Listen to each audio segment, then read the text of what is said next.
L-eks kap eżekuttiv tal-Fondazzjoni għas-Servizzi Mediċi Carmen Chantar fi stqarrija mibgħuta lill-midja qalet li talbet ukoll mill-ġdid lill-Kummissarju tal-Pulizija biex jinvestiga min kien il-moħħ wara l-fabbrikazzjoni ta' akkużi serji li kien hemm fil-konfront tagħha sena ilu meta gazzetta mill-Pakistan allegat li rċeviet xi flus minn VGH Group wara li kienet immedjatament issospendiet ruħha mill-pożizzjoni.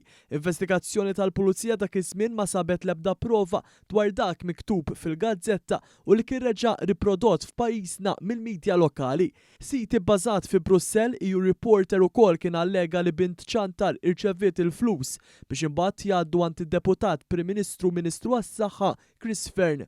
Madankollu l-istess sit ftit wara mhux biss irtira din l-istorja giddieba iżda meta li ppubblika storja mimlija allegazzjonijiet folots. Quddiem dawn l-allegazzjonijiet kemm id-deputat Prim Ministru kif ukoll Chantar ċaħdu dan il-gideb minnu fih. Carmen Chantar qalet dan propju ftit tal-jiem wara li fil-midja lokali u internazzjonali ħareġ kif il-kumpanija Stewart Healthcare kienet qed tagħmel kampanja ta' tfih ta' tajn u allegazzjonijiet folots fil-konfront ta' dawk meqjusin bħala edewwa. Ta' min ifakkar kif l-istorja giddieba kienet oħra minn sensiela ta' stejjer, giddieba u folots li l-Partit Nazzjonalista ta' Bernard Grech kompla jibni fuqhom. Fi-stqarrija li bagħtet l-erba' filgħodu Chantar qalet kif din l-istorja fabbrikata kellha impatt devastanti kemm fuq il-ħajja professjonali u anke dik personali tagħha u ta' binta.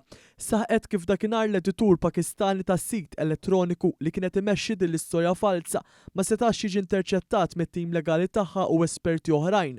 Lanqas ma setgħu jaslu għal min jiffinanzja dan il-plott ta' ħażen.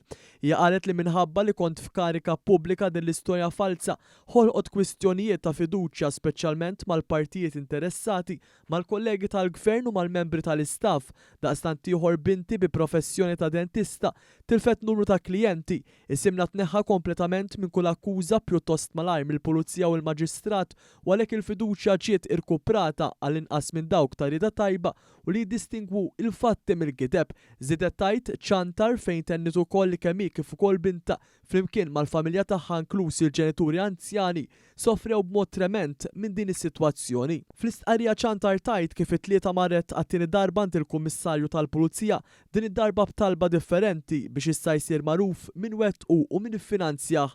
La darba dawn il-mistoqsijiet jiġu mwieġba xejn mhu se jżommna milli nesploraw kawża għad-danni temmet tgħid fl-istqarrija l-eks kap eżekuttiv tal-Fondazzjoni għas-Servizzi Mediċi. B'rabta ma' dan il-każ, il-Prim Ministru Robert Abela wkoll dejjem esprima l-fiduċja ċara tiegħu f'Mr Fern tant li kien insista miegħu li ma kellux jirreżenja mill-kariga li kien jokkupa. Bil-Kabinett tal-Ministri dejjem appoġġja din il-pożizzjoni.